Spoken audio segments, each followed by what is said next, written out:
Hola, Dios les bendiga. Bienvenidos a la clase número 8 de la materia de profetas menores. Este día vamos a estudiar el libro del profeta Miqueas. Miqueas tiene 7 capítulos, ¿verdad? Vamos a comenzar leyendo lo que dice su material, donde dice que Miqueas significa quien como Jehová. Provenía de un pueblo pequeño que se llama Moseret de Gad, a 30 kilómetros al suroeste de Jerusalén. El profeta era judío, dice que él profetizó en Jerusalén y era el contemporáneo más joven de Isaías. Eso lo vemos en Isaías 1:1 y acá donde tenemos en Miqueas 1:1, donde dice: palabra de Jehová que vino a Miqueas de Moreset en días de Jotam, Acab y Ezequías, reyes de Judá, lo que vio sobre Samaria y Jerusalén, ¿verdad? Aquí se menciona datos importantes acerca del profeta. El propósito del libro es advertir al pueblo de Dios que el juicio se acerca y ofrecer el perdón a todos los que se arrepienten. Si ustedes recuerdan, ¿verdad? Los profetas anteriores también siempre tienen parte del objetivo o del propósito por el cual ellos profetizaron, ¿verdad? Era eso, que el pueblo de Israel se volviera a Dios. Y aquí dice: advertir al pueblo de Dios que el juicio se acerca y ofrecer el perdón a todos. Es decir, que de alguna manera Dios quería que el pueblo lo siguiera, ¿verdad? Lo buscara, lo necesitara, porque ellos aparentemente no lo necesitaban. La profecía de Miqueas se divide en 3 partes. En los capítulos 1 y 2 es la primera parte, el capítulo 3, 4 y 5 la segunda parte, y la tercera el capítulo 6 y 7. Dice: cada división está marcada por la palabra oíd. En el 1:2 dice así: oíd pueblos todos. Luego dice en el 3:1, dice: dije, oíd ahora, príncipes de Jacob. Ahí es donde está la segunda división. Y en el 6:1 dice: oíd ahora lo que dice Jehová. Por eso se considera que está separada en 3 secciones. Cada una de las divisiones del libro comienza con una reprensión por el pecado. Luego sigue el anuncio del juicio y la promesa de bendición en el Mesías. Bueno, como siempre, ¿verdad? Creo que Dios dándole una oportunidad al pueblo de Israel para que se volvieran a él. En los primeros versículos del capítulo 1 dice: si el libro de Jonás es el amor de Dios para todas las naciones, el de Miqueas se refiere al juicio que vendrá sobre Samaria y Jerusalén.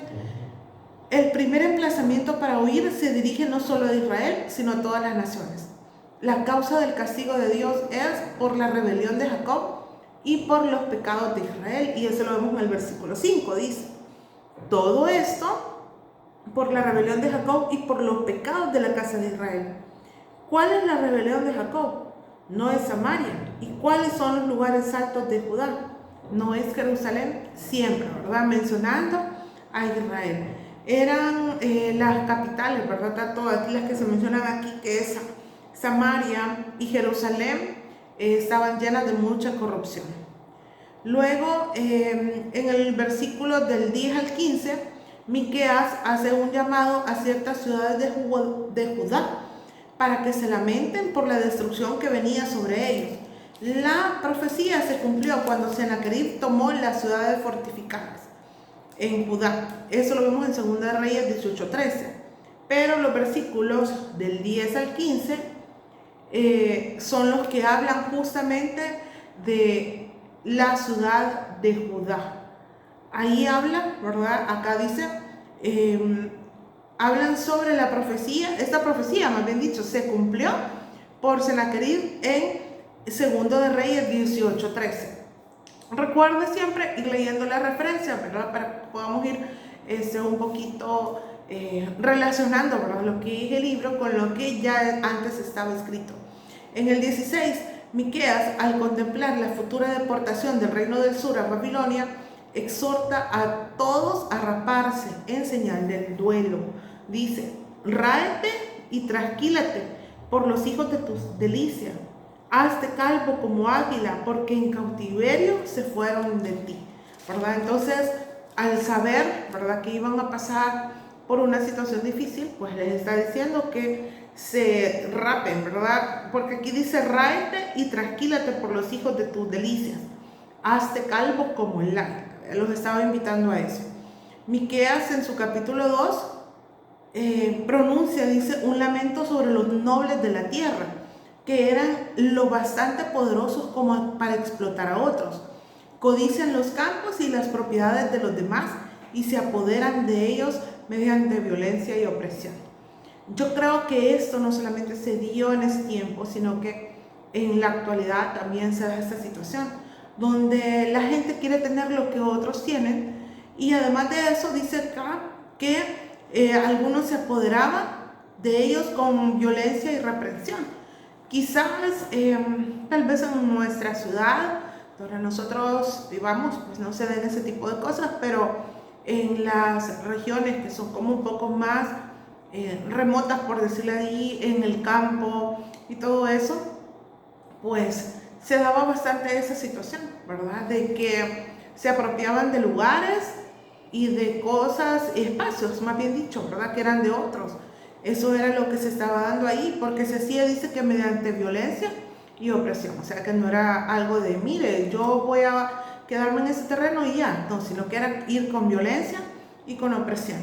Dice, de los versículos 5, dice, a causa de los pecados mencionados en el versículo 1 y 2 de Miqueas 2, dice, nadie recibirá herencia o posesión asignada. En el versículo 5 dice, por tanto, no habrá quien a suerte reparta heredades en la congregación de Jehová. Les está advirtiendo, ¿verdad?, que dado lo que ellos habían hecho, y eso lo veremos en el versículo 1 y 2, dice, hay de los que en sus camas piensan iniquidad y maquinan el mal, y cuando llega la mañana lo ejecutan, porque tienen en su mano el poder, codician las heredades y las roban, y cazan y las toman, oprimen al pobre y al hombre y a su casa, al hombre y a su heredad. Por todas esas cosas, ¿verdad?, que el hombre había hecho, le dice en el versículo 5, por tanto no habrá quien a suerte reparta heredades en la congregación de Jehová. Les estaba advirtiendo, ¿verdad?, que a causa de eso, pues ellos no iban a tener ninguna bendición prácticamente. Luego, en los versículos 10, 11 y 12 de aquí de Miqueas 2, donde dice, levantaos y andad, porque no es este lugar de reposo, pues está contaminado, corrompido grandemente. Si alguno andando con espíritu de falsedad mintiere diciendo, yo te profetizaré de vino y de sidra, este tal profeta de este pueblo será de cierto, te juntaré todo, oh Jacob, recogeré ciertamente el resto de Israel, los reuniré como ovejas de bosque, como rebaño en medio de su aprisco. Harán estruendo por la multitud de hombres. Vea que además de que el pueblo, ¿verdad?, se había alejado de Dios, también le hacía énfasis en esa parte donde le dice, están contaminados. Y yo creo que nosotros vivimos en un mundo donde hay contaminación hasta nuestro alrededor, ¿verdad? Pero nosotros, ¿verdad?, como hijos de Dios, somos los llamados a alejarnos de eso, ¿verdad? Todo eso que esté corrompido, a todo lo que no es de bendición, ¿verdad?, para nosotros, o aquello que en lugar de ser una bendición es una tristeza, aquello pues es el pecado, ¿verdad? Es lo único que puede separarnos de Dios.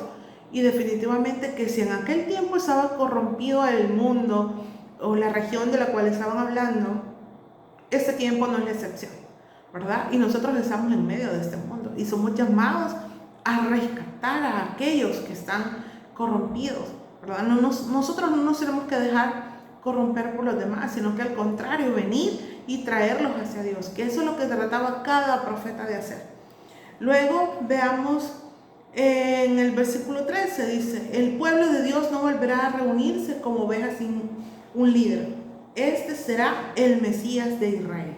Veamos, dice, subirá el que abre camino delante de ellos, abrirán camino y pasarán la puerta y saldrán por ella, y su rey pasará delante de ellos, y a la cabeza de ellos Jehová. Esto iba a suceder, ¿verdad? Si ellos se volvían a Jehová. Era como algo tan importante, ¿verdad? Donde Dios de alguna manera dice que iba a abrirles camino, iban a pasar por la puerta, saldrán por ella y su rey pasará delante de ellos. ¿Cuál rey? Pues Jehová, Dios. Luego nos vamos al capítulo 3, donde dice, en este capítulo encontramos varias cosas y está dividido en tres partes, en tres juicios, más bien dicho. Uno, el juicio contra los gobernantes, eso lo vemos de los versículos del 1 al 4. Dos, un juicio sobre los falsos profetas, eso lo vemos del versículo 5 al 8. Y tres, un juicio sobre Jerusalén, eso está del versículo 9 al versículo 12. Estamos hablando del capítulo 3 de Miqueas. Cuando se habla del juicio contra los gobernantes, dice que comienza llamando la atención a los gobernantes, es decir, a los jueces y a magistrados del pueblo. A ellos les corresponde la aplicación práctica del derecho y de la justicia, pero no estaban obrando según se les compete. Su ética estaba al revés. Su condenación es mayor porque dejaron de cumplir en forma deliberada lo que constituía su deber especial. Se compara su conducta inhumana contra los pobres a las matanzas brutales de animales para comer sus carnes.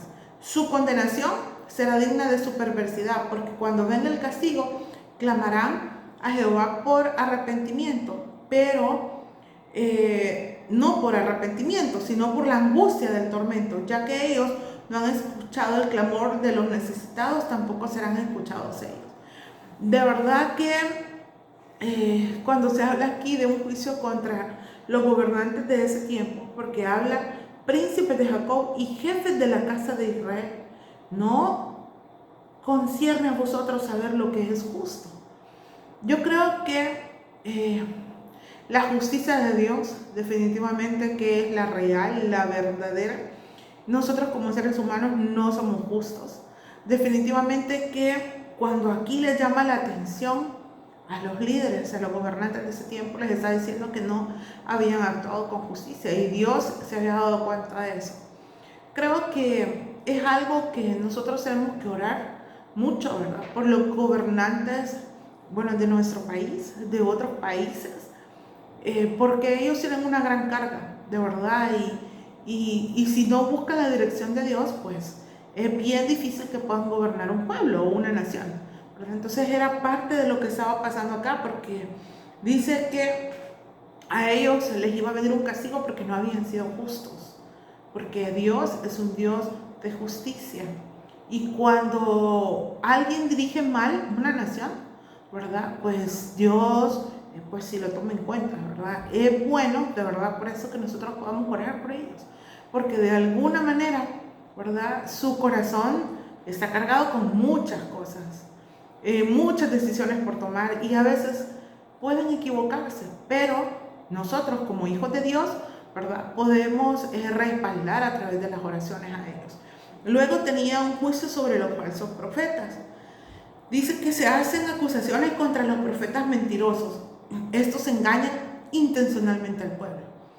¿Cómo? Hacen errar a mi pueblo. Es decir, que estos enseñaban caminos falsos. Proclaman paz cuando tienen que comer. Es decir, que cuando la gente los favorece con sus regalos, ¿verdad? Es decir, cómo comprar la voluntad. Y luego dice, proclaman guerra al que no les da de comer. Es decir, si alguien no quiere ayudarle, pues entonces le declaramos la guerra. Eso es lo que estaba pasando. En el versículo 5 dice, así ha dicho Jehová acerca de los profetas que hacen errar a mi pueblo y claman paz cuando tienen algo que comer, y al que no les da de comer proclaman guerra contra él. En ese punto estaban los profetas. Por eso dice acá que hay un juicio contra ellos, porque no estaban haciendo las cosas bien, ¿verdad? Probablemente los profetas de ese tiempo, estaban haciendo las cosas como a su conveniencia, ¿verdad? Este no me quiere dar, entonces pues no le voy a ayudar, no voy a orar por él, no le voy a profetizar, no le voy a dar ninguna palabra, no voy a hacer nada. Este sí me ayuda, entonces sí le ayudo yo. Entonces yo creo que esa no era la actitud correcta, ¿verdad? Que Dios le estaba pidiendo a los profetas de ese tiempo. Y luego vemos un juicio sobre Jerusalén. Eso lo vemos en Miqueas 9, donde dice: Miqueas va a denunciar el pecado no ya del pueblo, sino de los más poderosos líderes del pueblo, jefes de la casa de Jacob y capitanes de la casa de Israel. Eran los que estaban arriba de todo, vean, los que podían dirigir en ese momento la nación, donde dice que ellos lo que hacen en el versículo 9, dice: mas yo estoy lleno de poder del Espíritu de Jehová y de juicio y de fuerza, para denunciar a Jacob su rebelión y a Israel su pecado. Eso lo dice el versículo 8 del 3. Oíd ahora esto, jefes de la casa de Jacob y capitanes de la casa de Israel, que abomináis el juicio y pervertís todo el derecho, que edificáis a Sión con sangre y a Jerusalén con injusticia. Yo creo que es algo que Dios, nosotros sabemos que es un Dios justo y a Él no le agrada, ¿verdad? Que las personas, que todos podemos de algún momento u otro actuar con injusticia.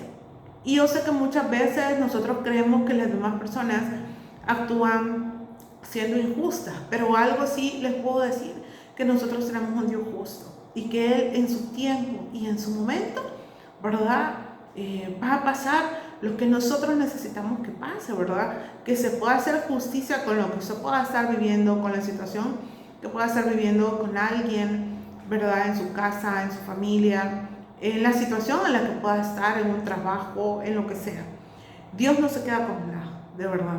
Simplemente tenemos que esperar que Él actúe y no hacer nosotros la obra de ayudarle a Dios, porque Dios no necesita nuestra ayuda, sí necesita nuestra obediencia.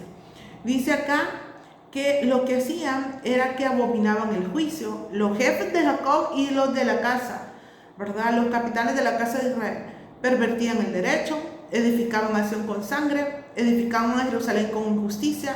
Los magistrados hacían pronunciamientos judiciales a cambio de cohecho, ¿verdad? O soborno. Los sacerdotes enseñaban por precio, es decir, la enseñanza la cobraban, ¿verdad? Los profetas adivinaban por dinero, que también eso está como sumamente lejano a lo que Dios quiere. Y en el versículo 12, Miqueas predice por sus pecados la desolación completa de la ciudad. Y en el versículo dice: por tanto, a causa de vosotros, Sión será arada como campo, y Jerusalén vendrá a ser montones de ruinas, y el monte de la casa como cumbres de bosque. Por todo lo que estaba pasando, ¿verdad? Porque se estaban dando situaciones sumamente delicadas, en las que si un sacerdote cobraba, por ejemplo, o le decía, un profeta, te voy a dar una palabra, pero pagame. Entonces era bien complicado, ¿verdad? Porque ese no era el plan de Dios, definitivamente que no. Luego, si nos vamos al capítulo 4, dice: este capítulo se divide en dos partes. Y lo tenemos que son las glorias del reino mesiánico milenario y los padecimientos que han de preceder a la inauguración de dicho reino.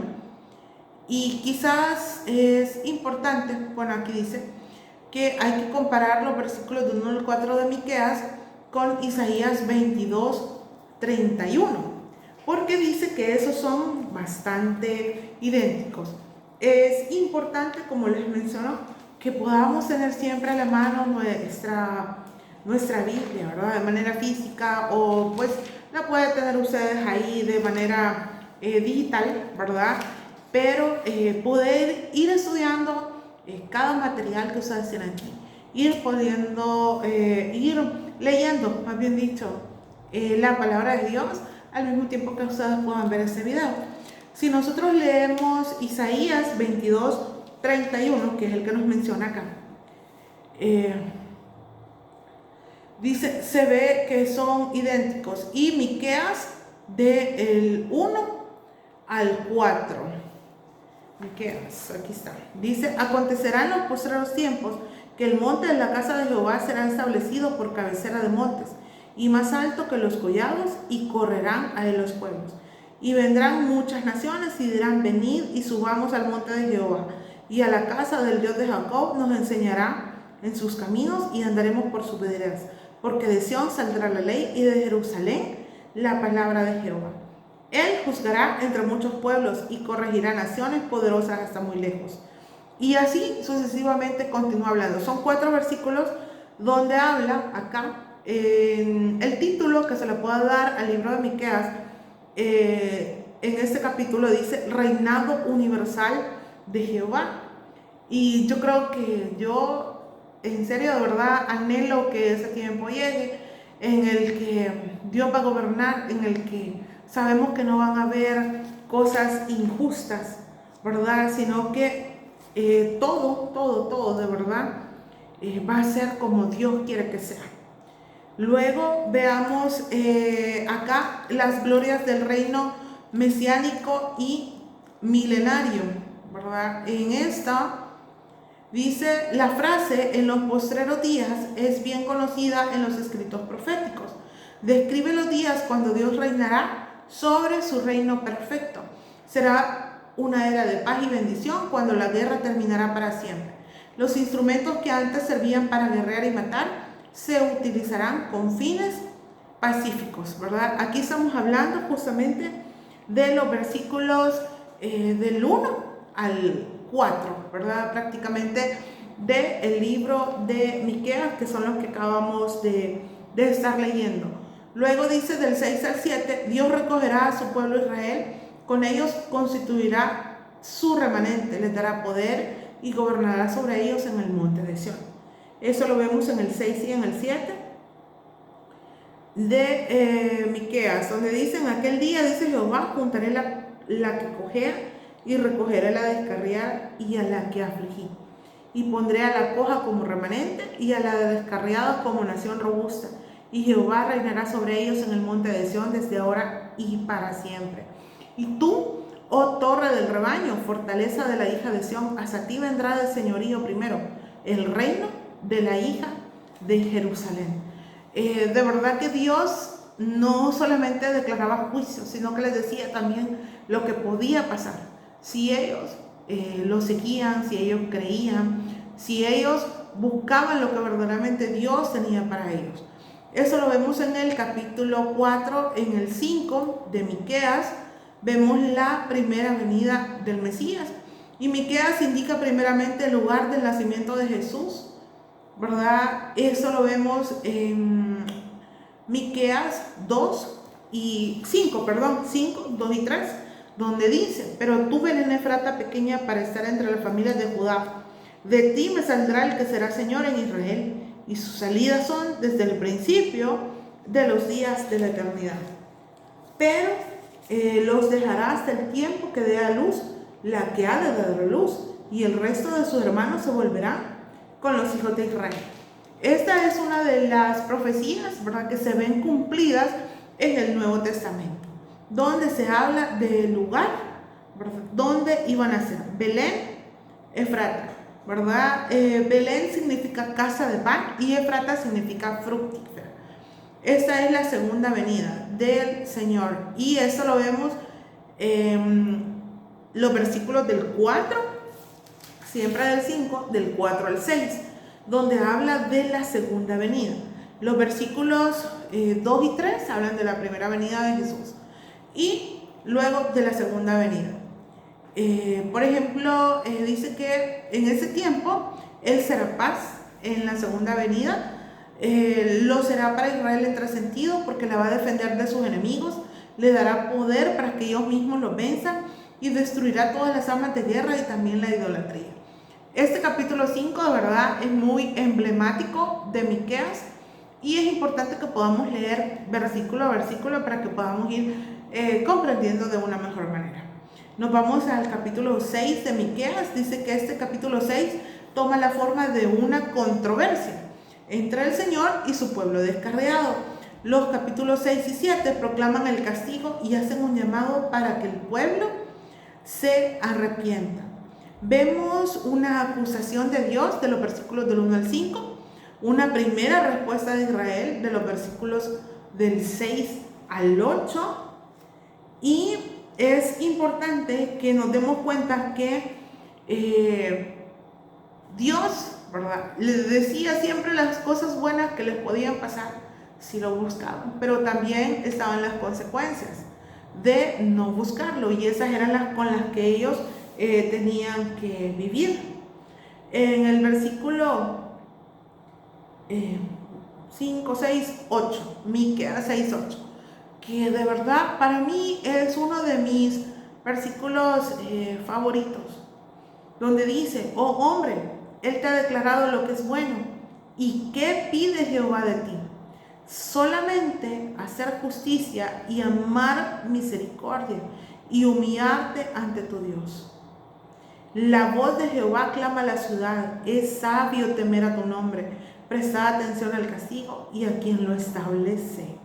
Eso lo vemos en Miqueas 6, que es otro de los capítulos también. Y bueno, y este versículo que les acabo de mencionar, ¿verdad?, es algo que Dios está pidiendo. Dios le estaba pidiendo al pueblo cosas fáciles de hacer, aparentemente, pero que cuesta cuando no se está en sintonía con el Señor, porque dice hacer justicia, amar misericordia y humillarse ante tu Dios, cosa que el pueblo de Israel no estaba haciendo. Dice que esta es una triple definición de lo que implican las normas de Dios y el compromiso de los creyentes con Él.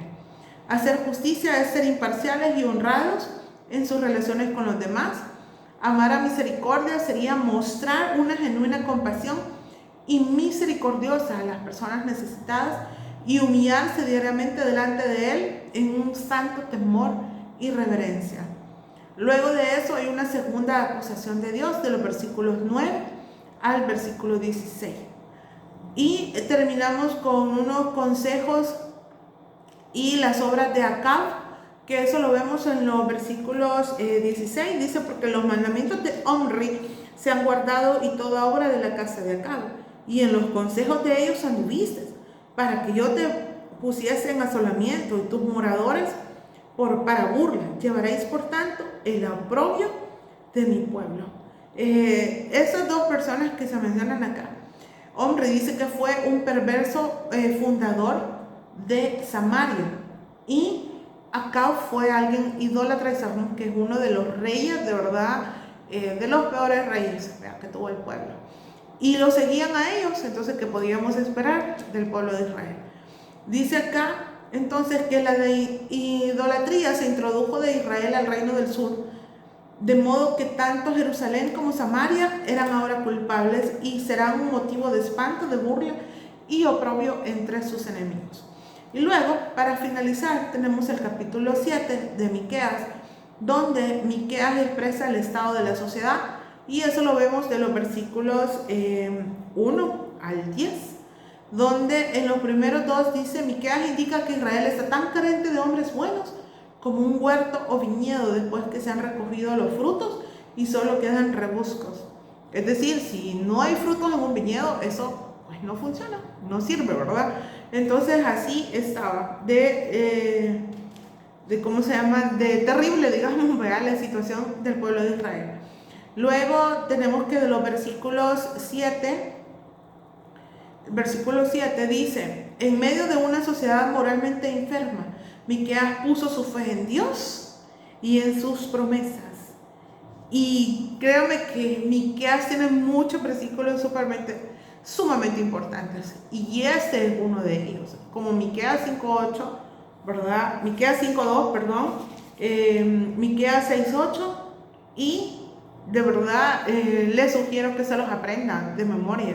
Y tenemos aquí Miqueas 7:7, donde dice: mas yo miraré, esperaré al Dios de mi salvación, el Dios mío me oirá.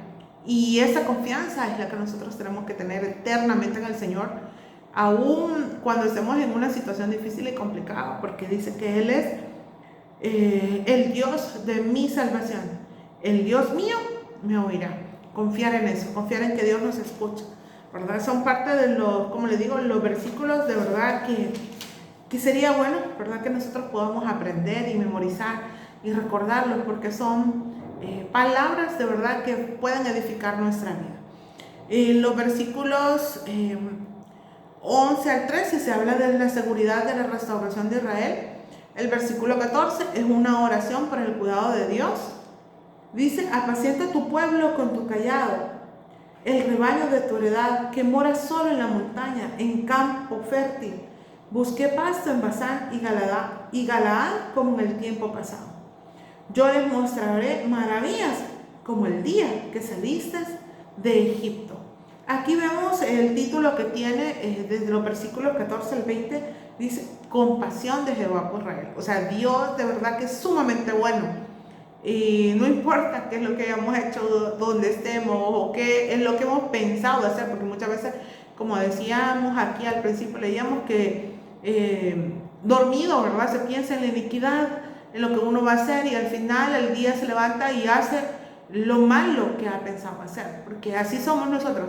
Somos seres humanos que vivimos con una naturaleza pecaminosa, que todos los días tenemos que rendir nuestra voluntad a Dios, porque de lo contrario, siempre, como decía Pablo, lo bueno que quiero hacer no hago, sino que lo malo que no quiero hacer. Entonces, eso les pasaba al pueblo de Israel, y obviamente tenían que despertar y darse cuenta de que el mensaje de Dios siempre iba a estar llegando a sus vidas para que ellos se volvieran al Señor. Gracias por llegar hasta acá. Bendiciones.